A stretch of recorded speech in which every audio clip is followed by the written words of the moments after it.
দাদা, স্কুলে assignment PDF চাইছে, কিন্তু আমার কাছে তো শুধু ফটো আছে। এখন কি করব?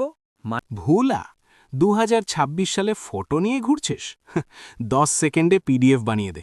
মানে ফটো থেকে পিডিএফ? এটা আবার হয় নাকি? হ্যাঁ, একদম ইজি। কি বলছো দাদা, অ্যাপ লাগবে? না রে, ফোনেই করবে। তাহলে আমি স্টেপ ওয়াইজ বলছি, আমায় ফলো কর। স্টেপ 1, গুগল ফটোস বা গ্যালারি খোল। স্টেপ 2, যেই ফটোর পিডিএফ বানাতে চাস ওপেন কর। স্টেপ 3, ওপেন করার পর ডান পাশের উপরের কোণে 3 ডটে ক্লিক কর।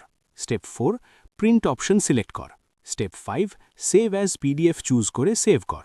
ডান, এখন তোর ফটো পিডিএফ হয়ে গেল। ওহো, এখন তো আমি প্রো স্টুডেন্ট। ভোলা, পড়াশোনা না করে শর্টকাট শিখছো? শর্টকাট না, স্মার্ট ওয়ার্ক। স্মার্ট কাজ, কম কষ্ট। এমন আরও হিডেন ট্রিক জানতে সাবস্ক্রাইব আর ফলো কর।